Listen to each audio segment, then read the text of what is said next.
So guys, last episode में हमने देखा कि हिकारी के डैड का एक लड़की के साथ अफेयर चल रहा था और ये सारी चीजें उसके घर में पता चल गई थी और उसकी मॉम जो है वो उन्हें डाइवोर्स देने पे उतर आई थी और उन्होंने डिसाइड कर लिया था कि वो अपनी फैमिली के घर वापस चले जाएगी और एंड में उन्होंने हिकारी को अपने साथ आने को बोला था, जिसके बाद जो है हिकारी और इरोहा काफी ज्यादा परेशान हो गए थे। तो इसके आगे देखते हैं कि क्या होगा। तो बिना टाइम फोड़े लेट्स फ्रिकिंग बिगिन। एपिसोड की स्टार्ट में इरोहा हिकारी से बोलती है, सुन आई होप तुम्हारी लाइफ अच्छी होगी होकाइडो में।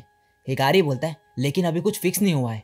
इरोहा कहती है मैंने पहले ही बुरा सोच लिया है जिससे कि मैं इमोशनली प्रिपेयर्ड रहूं और वैसे भी ये फैमिली प्रॉब्लम है तो मैं कुछ कर भी नहीं सकती। हिकारी उसे ये सब बोलने से मना करता है। इरोहा मगर उस पर चिल्लाने लगती है और बोलती है तुम चाहते क्या हो कि मैं क्या बोलूँ, एक भी ढंग की चीज़ नहीं है इस सिचुएशन में ऐसी, आई हेट इट। और ये बोल के वहाँ से भाग जाती है रोते हुए और हिकारी वहाँ खड़ा रह जाता है और बोलता है अब क्या। नेक्स्ट सीन में इरोहा जा रही होती है और उसे हिकारी के डैड दिखते हैं। वो बोलते हैं खाना चाहोगी, मैंने अभी तक इसे छुआ भी नहीं है। इरोहा बोलती है नहीं मैं यहाँ पे आपसे बात करने आई हूँ, मैं हिकारी की गर्लफ्रेंड हूँ, इरोहा इगराशी। उसके डैड बोलते हैं हम पहले कभी नहीं मिले। इरोहा बोलती है हाँ हमने आपको रेस्टोरेंट में देखा था। अब उसके डैड बोलते हैं मुझे पता है हिकारी थोड़ा अजीब है मेरी तरह। इरोहा बोलते हैं नहीं एक्चुअली वो बहुत ही भरोसेमंद आदमी है और मुझे उसके बारे में सब चीज़ पसंद है। ये थोड़ा चाइल्डिश लगेगा लेकिन इस पॉइंट में मैं उसको रिप्लेस करने का सोच भी नहीं सकती, मैं नहीं चाहती कि वो दूर जाए। हिकारी के डैड बोलते हैं मुझे लगता है कि इनडायरेक्ट वे में मैं तुम्हारी लाइफ डिफ़िकल्ट बना रहा हूँ, मुझे नहीं पता कि इसे हैंडल कैसे करूँ। क्या तुम्हें लगता है कि रिलेशनशिप को फिर से सही किया जा सकता है? इरोहा कहती है मुझे नहीं पता लेकिन मेरे और सुसुन के बीच में ऐसी चीज़ें काफ़ी बार हो रखी है लेकिन एंड में सब ठीक हो गया। मुझे लगता है कि ऐसा बॉन्ड आसानी से नहीं टूटता।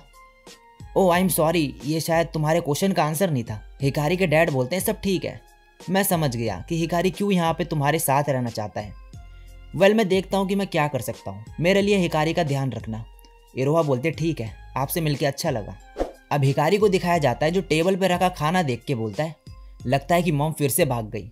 तभी इरोहा आ जाती है उसके घर पे और उसे बताती है कि उसने उसके डैड से बात करी। हिकारी उसे अंदर आने को बोलता है मगर तभी उसी लड़की को देखता है जो उसके डैड के साथ रेस्टोरेंट में थी। हिकारी उसके पास जाके बोलता है तुम वही गर्ल हो ना? वो बोलती है तुम चीफ के बेटे हो ना? मैंने सुना कि चीफ को काफ़ी परेशानी हो रही है घर में मेरी वजह से, तो मैं यहाँ पे माफ़ी मांगने आई हूँ। तब हिकारी उसको लेके वहाँ से भागने लगता है और बोलता है हमें यहाँ से जाना होगा इससे पहले कि मॉम यहाँ पर आ जाए। अब ये रेस्टोरेंट में बैठे हुए होते हैं। हिकारी बोलता है तुम्हारे यहाँ आने से सब बेकार हो जाएगा, क्या तुम पागल हो? वो लड़की बोलती है सॉरी लेकिन मेरे से बैठा नहीं रहा गया। इरोहा तभी गुस्से में बोलती है तो क्या तुम्हारे रोने से कुछ ठीक हो जाएगा? तुम हो कितने साल की? वो बोलती है 24। हिकारी बोलता है ये काफ़ी डरावनी है। इरोहा बोलती है क्या तुमने कभी सोचा नहीं कि एक मैरिड मैन के साथ ये सब करने से प्रॉब्लम हो सकती है? वो लड़की बोलती है मैं चीफ से बहुत प्यार करती हूँ, मैं खुद को रोक नहीं पाई। इरोहा बोलती है तुमने इसकी फैमिली डिस्ट्रॉय कर दी। वो बोलती है सॉरी, मेरे को स्टार्टिंग में बस कोई बात करने के लिए चाहिए था जिससे मैं काम की बात कर सकूं और उसके बाद उन्होंने मुझे कभी नहीं रोका, जो मैं बोलती थी वो हमेशा सुना। मुझे लगा था कि लाइन क्रॉस नहीं होगी सिर्फ डिनर करने से। अब ईटो को दिखाया जाता है जो सोच रहा होता है और पास्ट का सीन दिखाया जाता है जिसमें आयाडो के साथ होता है वो, और आयाडो उसके पास आके बोलती है सॉरी मैं तुम्हें इग्नोर कर रही थी। ईटो बोलता है आयाडो अगर तुम्हें मुझसे बात नहीं करनी तो ये ठीक है, मैं इस फ्रेंडशिप को फोर्स नहीं करना चाहता, अगर ये ऑकवर्ड है तो गुड बाय। अब आयाडो ऊपर होती है स्कूल के और वहाँ इशिनो आ जाती है और बोलती है मैंने सुना तुमने कैट बॉय को रिजेक्ट कर दिया। आयाडो बोलते हैं ये एक मिसअंडरस्टैंडिंग है, मैंने एक्चुअली उसे रिजेक्ट नहीं किया। अब ये दोनों बैठ के बात करने लगते हैं। आयाडो बोलती है लास्ट टाइम जब हमने बात करी उन्होंने मुझे बोला कि मुझे बात नहीं करनी चाहिए उनसे क्योंकि मैं उन्हें अवॉइड कर रही थी। इशिनो बोलती है तुम ऐसा क्यों कर रही थी? तो ईटो तुम्हारे लिए क्या है? आयाडो बोलते हैं मुझे नहीं पता, मेरा दिल टूटा हुआ था और इन सब के लिए मेरे पे एनर्जी नहीं थी, मुझे ये सही नहीं लगा। इशिनो तभी उसे थप्पड़ मार के बोलती है जब तुम्हारा दिल टूटा हुआ होता है तभी मूव ऑन करने के लिए परफेक्ट टाइम होता है, ऐसी गुडी गुडी स्टूपिड बनने का ट्राई मत करो। और फिर बोलती है सॉरी क्या तुम्हें लगी? आयोडो बोलती है नहीं मुझे दोबारा मारो। और फिर बोलती है तो मुझे पता लगाना होगा कि वो मेरे लिए क्या है। और इशिनो के बहुत बोलने पर वो फाइनली ईटो से बात करने के लिए जाने लगती है। और अब नेक्स्ट सीन में हिकारी उस लड़की से बोलता है तो तुम सिर्फ एक साथ डिनर करते थे और कुछ नहीं, जैसे कि एक साथ सोना? वो बोलती है तुम ऐसा बोल भी कैसे सकते हो, हम सिर्फ डिनर करते थे, उसके बच्चे और बीवी भी हैं, हमने हाथ भी टच नहीं किया कभी। हिकारी बोलता है तो तुम एक दूसरे को डेट नहीं कर रहे थे? वो बोलती है नहीं, उन्होंने मुझे पहले ही रिजेक्ट कर दिया था। लेकिन मैं उन्हें फिर भी आने के लिए बोलती रही। वो इतने अच्छे हैं कि मना नहीं कर पाए। हिकारी मन में बोलता है, डैड क्या तुम ये सब चीजें बता नहीं सकते थे? और इरोहा उस लड़की को सॉरी बोलते हैं इतना गुस्सा होने के लिए। अब आयाडो को दिखाया जाता है जो बोलती है, वो चले गए, मुझे पता नहीं कि क्या बोलना है ईटो सेनपाई से, लेकिन मैं उन्हें मिस कर रही हूँ। अब नेक्स्ट सीन में हिकारी और इरोहा उसके डैड से मिलते हैं। हिकारी उन्हें बताता है कि वो उस लड़की से मिले और बोलता है कि तुमने ये सब चीज़ बताई क्यों नहीं। उसके डैड बोलते हैं कि मैंने फिर भी तुम्हारी मॉम का भरोसा तोड़ा। हिकारी बोलता है लेकिन तुम्हें उस लड़की के लिए फीलिंग्स नहीं है, राइट? हिकारी के डैड बोलते हैं एक्चुअली कोनो एक वंडरफुल गर्ल है, उसने मुझे फिर से रिमाइंड करवाया कि लव में होना कैसा होता है। हिकारी कहता है कि उसने बोला कि तुमने उसे काफ़ी बार रिजेक्ट कर दिया। उसके डैड बोलते हैं हाँ, बट उसने मुझे रियलाइज़ करवाया कि मुझे तुम्हारी मॉम के लिए अभी भी फीलिंग्स हैं।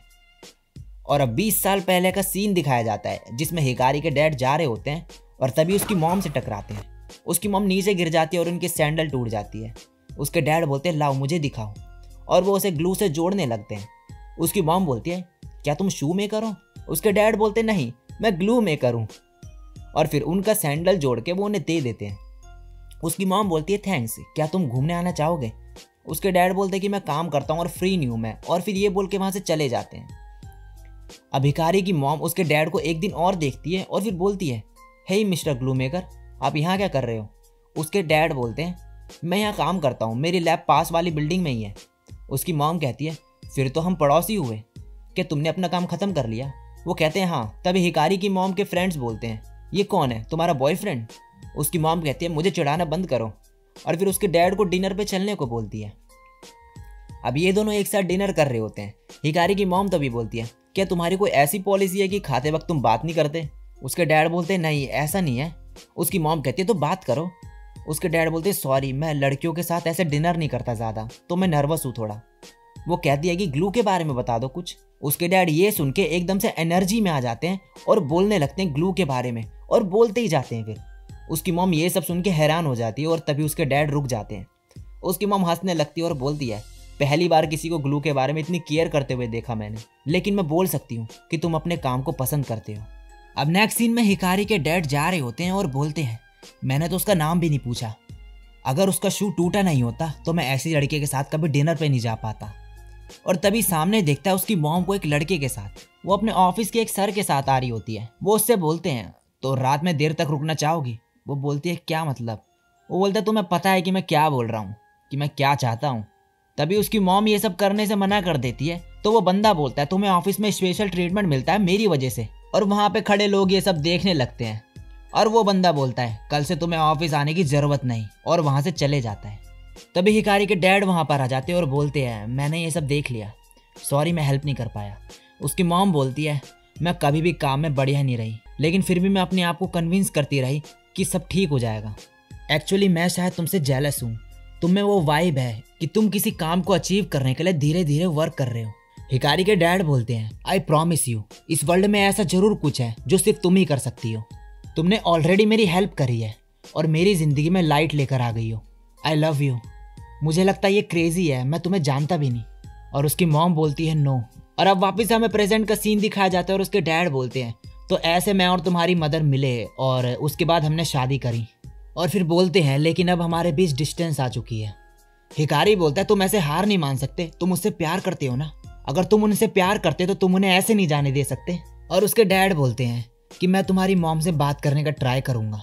और नेक्स्ट सीन में हिकारी के डैड उसकी मॉम से बात करने जाते हैं, लेकिन उसकी मॉम बोलती है मैंने पहले ही सब सुन लिया है, तुमने बोला था कि तुम उसके साथ डिनर करने गए और तुम खुश थे। उसके डैड बोलते हैं हाँ ये सच है, क्योंकि उस चीज़ ने मेरे को रिमाइंड कराया जब मैं तुमसे मिला था, और मुझे याद आ गई वो सारी बातें जो तुमने मुझसे बोली थी। जब से मैं तुमसे मिला तब से मेरा प्यार बिल्कुल भी चेंज नहीं हुआ तुम्हें लेके। और फिर उन्हें सॉरी बोलते हैं और बोलते हैं मैं इमेजिन नहीं कर सकता अपनी लाइफ तुम्हारे बिना। जब तुम मुसीबत में हो तो मैं चाहता हूँ कि मैं वहाँ पे रहूँ उसे ठीक करने के लिए। उसकी मॉम बोलती है ये काफ़ी क्यूट था यू जर्क। उसके डैड बोलते हैं क्या तुम मेरे साथ वापस घर आओगी? और उसकी मॉम बोलती है तुम होपलेस मैन हो। और ये सब हिकारी और इरोहा देख रहे होते हैं और स्माइल करते हैं। अब नेक्स्ट सीन में आयाडो ईटो को आवाज़ मारती है, लेकिन ईटो जो है बस में चले जाता है। और आयाडो फिर बोलती है इससे कंफर्म हो गया कि वो मुझे हेट करते हैं। लेकिन तभी ईटो वहाँ पर आ जाता है और बोलता है आयाडो क्या हुआ? तभी आयाडो उसके ऊपर कूद जाती है और बोलती है तुमने मुझे इग्नोर क्यों करा और बात करने के लिए मना क्यों करा, और अब मैं तुम्हारे बारे में क्यों सोचती रहती हूँ। और इसी के साथ ये एपिसोड यहीं पे ख़त्म हो जाता है। सो गाइज इस एपिसोड में इतना ही। तो वीडियो अच्छी लगी हो तो भाई लाइक कर देना, नीचे कमेंट करके बताना कि कैसी लगी वीडियो, और चैनल पे पहली बार टपके हो तो सब्सक्राइब कर देना इस चैनल को। तो आज के लिए बस इतना ही, मैं मिलता हूँ नेक्स्ट वीडियो में, तब तक के लिए सायोनारा और बाय।